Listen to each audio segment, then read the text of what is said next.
With most of the offseason moves made, we can now look towards the 2026 season and predict where every team might end up. And today I wanted to go through all 32 NHL teams, sorting them through 5 different tiers, seeing which teams make the playoffs, which ones could be Stanley Cup favorites, and which teams I think will be at the bottom of the pecking order. But we have a lot of predictions to get through, so make sure you guys watch till the end as we go through every single team, including where your favorite team might end up, and make sure that subscribe button if you're new for more hockey content just like this, as we rank so much around the league this offseason. Now, before we get into the ranking, let's first go through the tier list here. In the 5 tiers, I'll be sorting all 32 NHL teams in. First, you got the Stanley Cup favorites tier. This one's pretty self-explanatory, but I'm only going to have 1 team from the West and 1 team from the East. The 2 teams I think are the most likely to come out of their respective conferences. Then you got the Stanley Cup contenders tier. This one's also pretty self-explanatory, though these are teams I think, maybe not my favorites to win the Cup, will certainly have a good chance at it, and are one of the stronger teams heading into next season.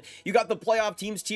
These are the teams I see making it, not quite being strong contenders to actually go far and win the Cup, but I still think having a shot at it. Then we go into the fringe teams as the second to last tier. These are the teams I think will be close, they'll be in the playoff race, but unfortunately will just miss. And then finishing us off, we got the bottom of the barrel tier. Another one that I think will be interesting, considering there's only a couple teams that I think are pretty clearly horrible heading into next season, but I think there's going to be a few teams that will surprise a few people with just how mediocre they end up becoming. So at the bottom of the list, that's where they'll go. Now, going through all 32 teams, we're just going to do this in order, and the first team we have here on the docket is the San Jose Sharks. Where will I put them? You'll never know. Yeah, I'm going to put them in the bottom of the barrel tier. I'm sorry. Though I will say this, I think by the end of things, I think the Sharks will be the highest team in the bottom of the barrel tier. I think they're going to make a lot of strong progress year over year. We're going to see some progression again in the youth, and hopefully that goaltending situation of Yaroslav Askarov will look a lot better after this next year. But I still think there will be some growing pains, some issues with the defense especially that I'm not really all that convinced about yet.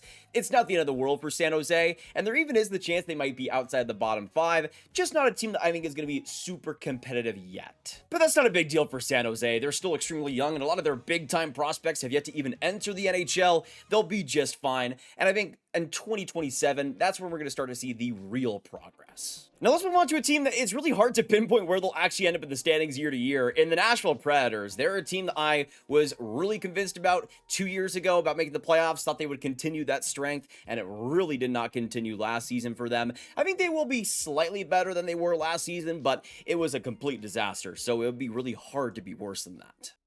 I think for Nashville, I think UC Saros is going to have a much improved season, get back to the level that we've seen him at consistently. Roman Josi, I think, will put up some more points, but besides that, I still think that roster, especially in the forward group, is rather weak. The defense has some major holes to me. Even though I think Saros will be better, and that will lead to a few more points, I still don't think they'll be close to a playoff team when it's all said and done. Now, let's move on to the Montreal Canadiens. This team, man, this team is a massive question mark to me, because in a lot of respects, it feels like the progression should be linear, but for a lot of teams, that's not necessarily the case. I think for Montreal, they'll likely be around the same points range they were last year, hovering around the early 90s range, but I don't know if that'll be quite good enough to make the playoffs, especially with how stacked this Eastern Conference is. We're going to get into it, but I see teams like the Rangers especially taking big bounce back steps to get back into the playoffs, and the Eastern Conference was already extremely competitive. I think for Montreal, they need to vastly improve what they were on last year, and I just don't know if that's quite going to be the case.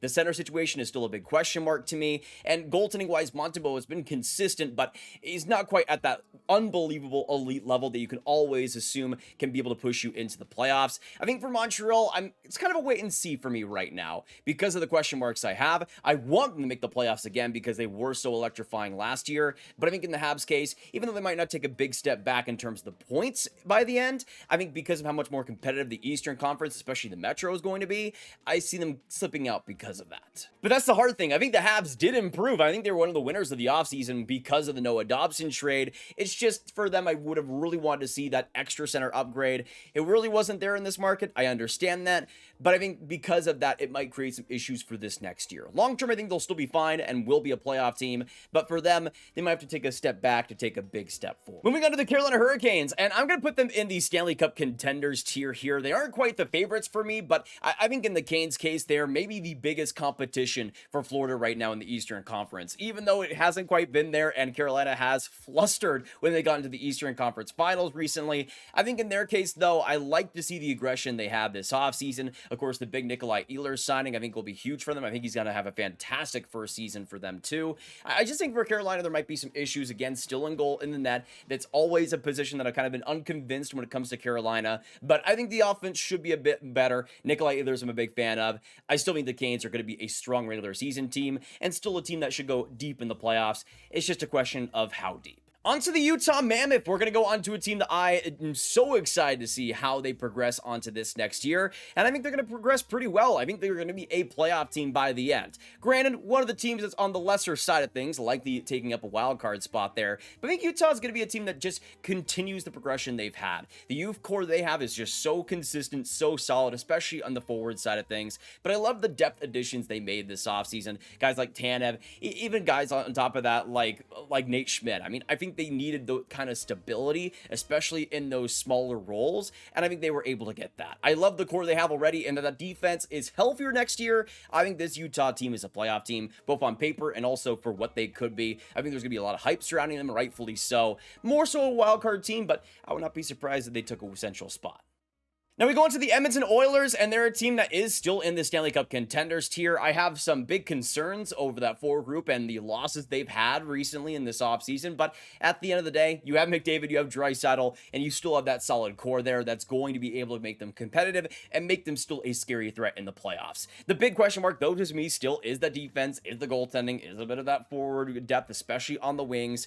But again, their strengths are just so good that at the end of the day, they're still contenders, even with those issues. Now let's move on to the LA Kings, a team that I obviously wasn't the biggest fan of when it came to their off-season additions, but I still think they'll be a playoff team by the end. My big issue is that I think a lot of those expensive, overpaid depth additions are just largely fine, and I don't think really move the needle much for an LA team that I think needed to move the needle just a little bit more. Though I still think they'll be a solid regular season team. They have a great skeleton to them, a great defensive system, and still some players that I like quite a bit. Though I wouldn't be surprised if LA is going to be a team that is just on the outside looking in because of the lack of strength on that roster. But I still think we're going to see massive improvements in players like Quinton Byfield and Brandon Clark, and I think that solid defense, that solid system is going to hold well and ultimately still get them in a playoff spot in that West. Now let's move on to an Atlantic Division team here that's on the younger side, just like Montreal and the Ottawa Senators. And this will be interesting because I do have them as a playoff team, with Montreal ending up slipping out. But I see Ottawa being in a pretty similar position as they were last year.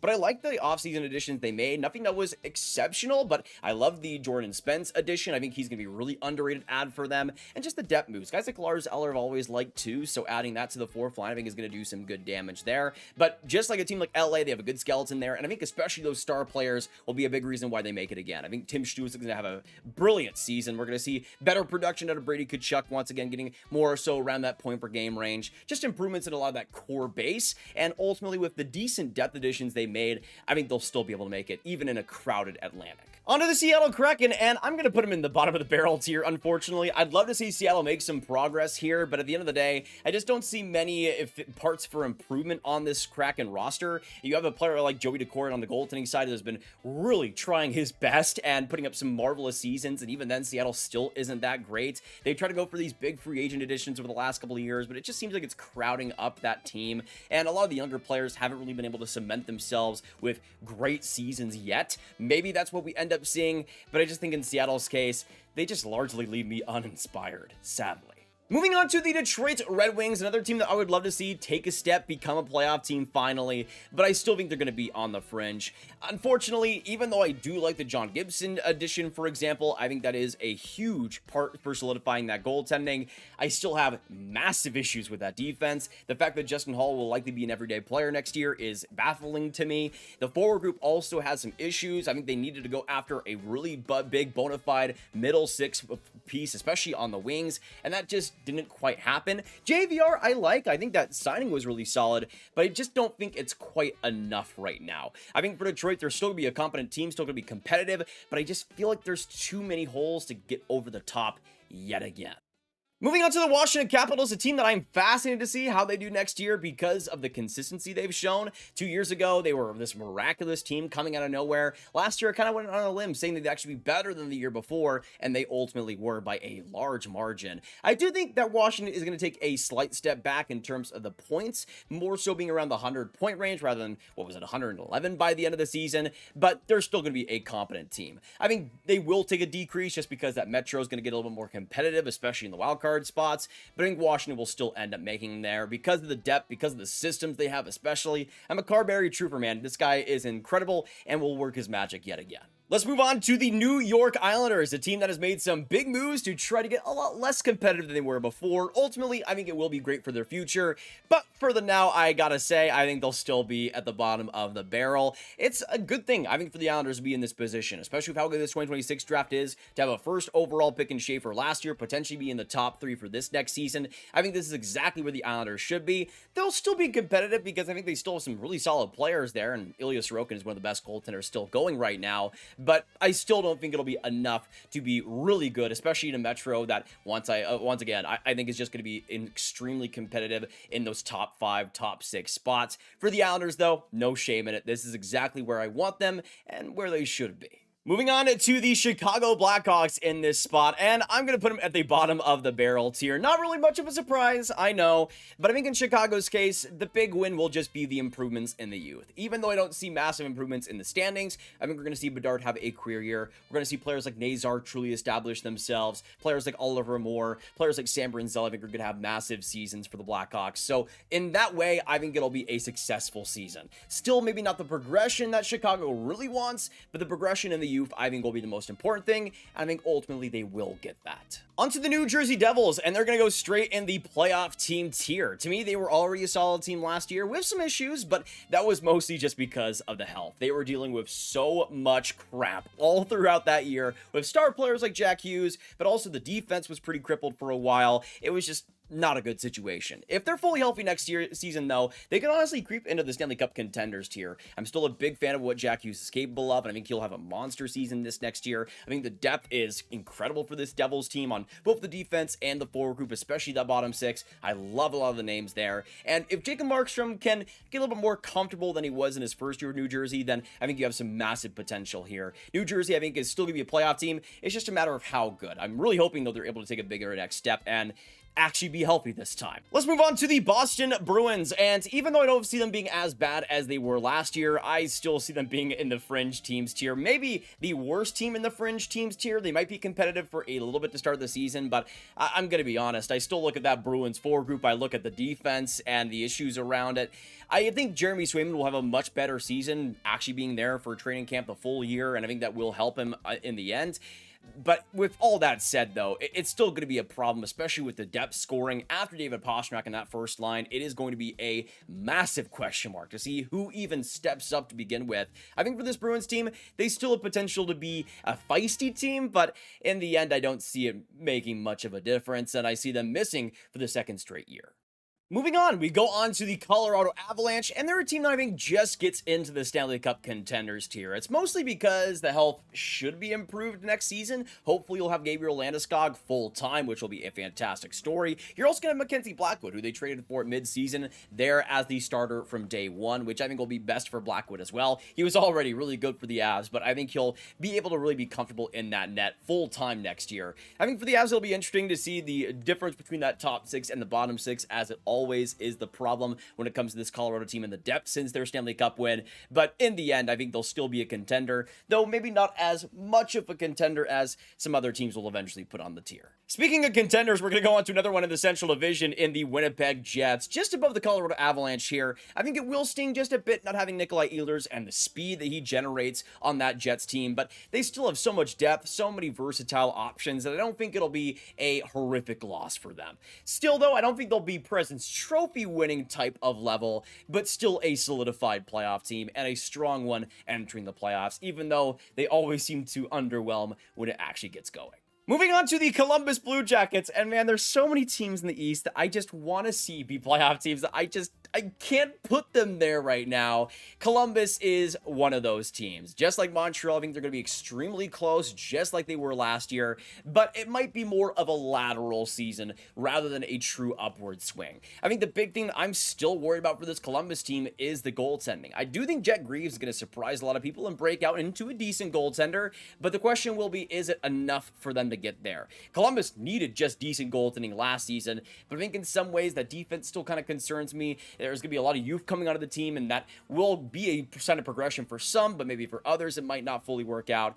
I'm just hopeful for this Columbus team that it all comes together. It was so close to doing so last year that I'm just hoping that they prove me wrong this next season. Moving on to a team that I don't think is going to be nearly as competitive in the Pittsburgh Penguins. Don't screenshot this right now, by the way. That would get me in a lot of trouble, because we're going to put them at the bottom of the barrel tier, right at the very bottom. Spoiler alert, I don't think there's any team right now that is as fully in the tank mode as the Pittsburgh Penguins. And it'll be interesting to see what ends up happening, especially since we haven't seen trades of Erik Karlsson or Brian Rust yet. Two guys that we've speculated for a while now could be on the chopping block, but still, even though you have some pieces there, some great ones, Sidney Crosby's still one of the best players in the league, I just don't think it's good enough. The depth is horrid, the defense is laughable to watch, and the goaltending is going to be a circus next year, to say the least. And even though Sidney Crosby will do his best, I see Pittsburgh being the biggest frontrunner for Gavin McKenna, and likely landing him when it's all said and done. The Penn State to Pittsburgh connection,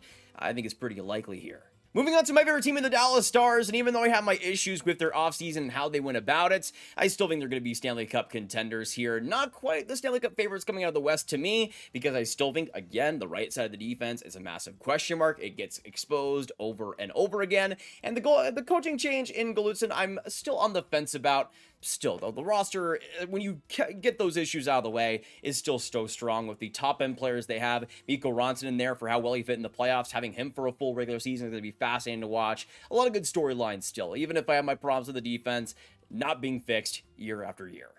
Moving on to the Tampa Bay Lightning, and I'm going to put them as the strongest team in the playoffs here. Sorry for the logo, by the way. It's very hard to see, but you get what I mean. I think in Tampa's case, they're just going to be a very consistent team. They've shown time after time to be able to do so, and I think Tampa's roster, quite honestly, is maybe better than it was to start out last season, especially with the additions of Bjorkstrand and Gord full-time for this next season. The depth in the bottom six looks way stronger than it did, but the John Cooper systems, the elite players they have, and the Kucherovs in the points, and even players like Hagel putting up 90 points this last year. The progression in him has been massive for Tampa Bay, but I just think in so many ways they have still so much going for them. The defense might be a bit of a question mark, but at the end of the day, it's just so strong, and I think Vasilevsky can continue to do great that they're going to end up making it and be a strong team at that. Going on to a team that I think wishes they were as good, and let's go on to the Buffalo Sabres. I do think they'll be the last team in the fringe tier, because I think they might have some competitive moments throughout the season, but unfortunately, I just don't think it's going to be good enough. They're really a victim of their conference, because I think in the West, I might be able to give them a shot, but I just don't quite see it, honestly. There's just too many teams that are just way farther along in terms of their rebuild development and just how competent they are from top to bottom. I think in the Sabres case, the cheapness of the top just really has hurt them in a lot of ways. They have some great attributes, some great pieces, and there will be some progression in the youth, I do think, but just not enough to get there, unfortunately. Now, moving on to the New York Rangers, they're a team that I do ultimately see making the playoffs. I don't think it's because Chris Drury pulled off this masterclass of an offseason or anything. I just see Igor Shesterkin having a massive year, Mike Sullivan being a right coach to get the Rangers in the right spot to be able to make the playoffs. I still think for them, their potential has been strangled by how much the youth just has not developed there. But at the same time, they still have a great blueprint, a great core. I think Adam Fox can have a fantastic year next to Gavrikov, and I think ultimately it will work out for them. Maybe not in the playoffs, but I think making the playoffs, it'll be seen as a much more successful year than last season. Now, going on to a team that I don't know is a guarantee by any means in the Toronto Maple Leafs. I do still have them as a playoff team, but I think Toronto might be a tad bit weaker than they were before. We can talk all we want about Mitch Marner's playoff ability, but this guy is undeniable in the regular season, and I think the Leafs will be missing a lot of that offense. I like Matias Maccelli a ton, and I think he'll replace a bit of it, but not quite enough to really replace it by any means. And I still think there are some weaknesses on the wings. You do have some additions and guys guys like Nikolaj, who I think will be solid for them. Even guys on top of that they just traded for in Dakota Joshua, I think could be just fine, but nothing exceptional or anything. Maybe there's a mid-season trade that boosts the Leafs up a little bit, because I think that is still a point of weakness. But I think for Toronto, it'll be kind of a step back to maybe take a step forward in the playoffs if that happens.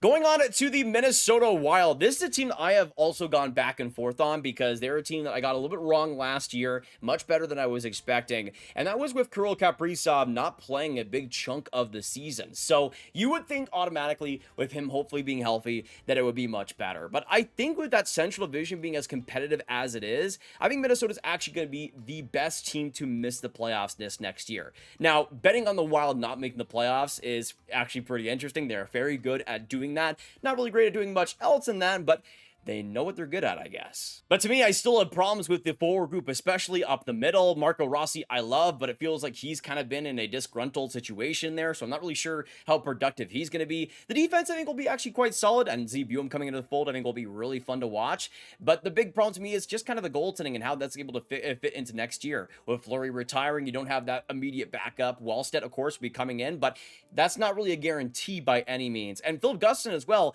has not really shown to be a consistent goaltender year to year. It seems like he's off one year, then on the next, and of course he was very on this last year. So I don't know if 2026 is going to be the even year that takes it all apart or anything, but I just think for Minnesota, they have too many holes, I think, especially in that forward group, for me to get all too excited, even though Kirill Kaprizov is one of the best doing it right now. On to the Vancouver Canucks, and this is another team that I see being on the fringe level, another team that I see being competitive, but not quite having enough parts to make them a true playoff team. I do think we will see a better season out of Elias Pettersson. Here's hoping. I think you will see some regression in players like Elias Pettersson on the defense, hopefully. The goaltending also being a pretty solid bet, and of course Quinn Hughes continuing to be one of, if not maybe the best defenseman in the NHL. Because of that, I think they'll still be competent. They'll be strong enough to be a competitive team, but the forward group just has too many issues. The center situation is baffling, even if Pettersson does rebound, and I just think for them, they have far too many holes on both the forward group and the defense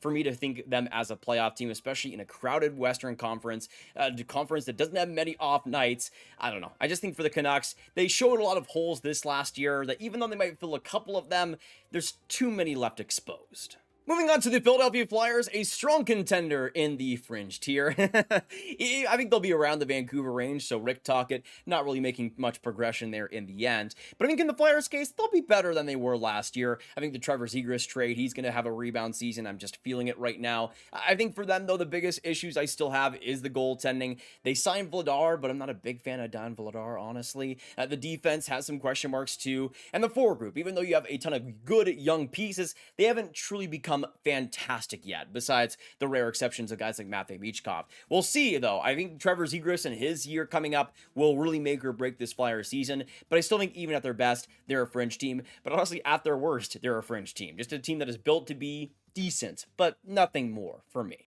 Speaking of a team that is built to be just okay, we go on to the Calgary Flames, a team that I've loved, though. The last couple of drafts, they made some smart decisions, and you're going to start to see that in Zane Parekh coming into the fold this next year in the defense, which will be a ton of fun to watch. I think, though, they're going to be at the top of the bottom of the barrel tier. I could pretty easily see them being a fringe team. They were that, almost made the playoffs this last year, and you still have a lot of that blueprint there, with, of course, the big-time players of guys like Dustin Wolf there, on top of guys like Mackenzie Weegar, and guys like Kadri especially, who always seem to put in some good numbers. But at the end of the day, I think Calgary is just going to be swept up by the improvements in the West and not quite have the same staying power as they have before as a true fringe team. But just like a team like the Islanders, I think this is where the Flames should be, continuing to get high draft picks, because this kind of retool they've been going on, they've gotten a lot of good young talent, and if they get another top 5 pick, I think they could be really interesting after this next year. And let's move on now to the Anaheim Ducks, a team that is going to be a weird watch this next year because of how much they've seemed to have gone away from their identity they were building in the draft, trying to go a lot more skill-based to start out, and of course, with Pat Verbeek coming into the fold as GM, they're trying to get a lot more competitive, a lot older, and they've successfully done that. The question will be, how effective will that end up being? And I think for Anaheim, they're going to take some major strides. I think they're going to be a team that will finally be able to eclipse the 90-point range, but ultimately, I do see them being one of the stronger teams to end up missing the playoffs, but still missing the playoffs. I think there will be see some improvements in the structure in terms of the overall play, and I do think guys like Chris Kreider coming in as goal scorers will be helping them. But at the end of the day, I still don't think they have as much progression in the youth to get there yet. Maybe that is the case in 2027. They will take some strides, but not quite enough for me. Moving on to the St. Louis Blues, they're going to be the last team in the playoff tier. I think they will be a team that just ends up making it similarly to what they were this last season. But to me, I think we'll see improvements in the youth continually. You're going to have a player like Jimmy Snuggerud fully into the NHL this next year, and I think he's going to be a big candidate for the Calder Trophy. But you're going to have players like Philip Broberg and Dylan Holloway continuing to do well. I think the big thing, though, for me with the Blues that I was happy about was that they didn't make these major mistakes. I think trading guys like Jordan Kyrou or letting guys like Joel Hofer go if an offer sheet would have been big blows to the team, but those issues never really came to pass. And I think for this Blues team, even though the Bolduc trade and love, you're opening space for a player like Snuggerud, who I think ultimately will be better. So it's very justified to me. But I love the core there. I love players like Robert Thomas. I think he's going to continue to get better. And just that top six, the goaltending especially, I think is going to be pretty undervalued, pretty underrated, and ultimately produce a playoff team by the end of things.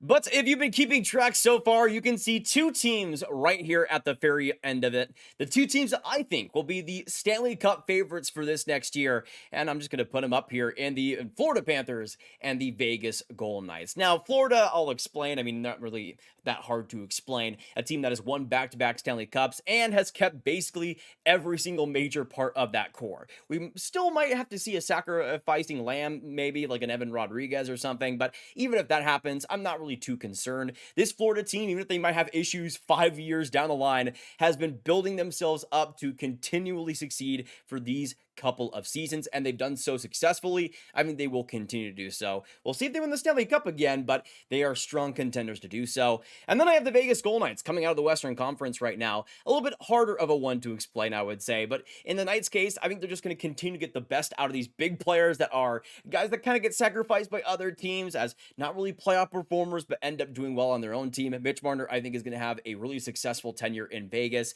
I think just the lack of attention on him is going to do him some good, and I think in the Golden Knights system, just like Jack Eichel did, he's going to kind of reinvent himself and get that confidence back, which I think will be huge. But I also liked a lot of the other additions they made, the trades of like Nick Hague, for example. I liked what they got back. Guys like Colton Sissons to kind of reinforce that center position with a player like Watt out. I just think for Vegas, they have so much going for them. My only real concern is the goaltending right now. Is a player like Adin Hill going to stay consistent in that Knight system? But considering how well they play around him, I don't think that'll be much of an issue. Though I could see the Pietrangelo injury making things a little bit difficult for that defense. But I even see guys like Kanan Korczak coming in and playing a bigger role for the Knights and playing pretty well. So even with the concerns I have, in the end, I don't think it'll matter much for a Vegas team that just continually is able to be a playoff team and be a pretty good one. But these are my tiers for the 2026 NHL season, going to the Stanley Cup favorites all the way to the bottom of the barrel teams. I think it'll be a pretty competitive race here, especially with those Eastern Conference wildcard races. If you thought it was a good race this last year, well, it was. I don't think we're going to be able to top that, but it's going to be very good again this next season. It's going to be a bloodbath, and you know what I love about that. I love bloodbaths. Give me more bloodbaths. Give me more teams hating each other. Give me more close playoff races. That's what we're going to be seeing once again this next year. But I want to know in the comments down below, what do you guys agree and disagree with my predictions and my tiers? Where do you see your team ending up if you had to place them in any of these 5 tiers? Do you see them being a playoff team? Do you see them not? Do you see them being Stanley Cup favorites? Let me know your predictions down below. Of course, thank you guys so much for tuning in. If you enjoyed the ranking, make sure that like button, hit that subscribe button, and the notification bell for more of them. And if you want to watch some more too, right now, you can click on this card for all my hockey rankings content right in one playlist for you to binge watch. And I will see you guys in the next one. Make sure you have a fantastic hockey day. And goodbye.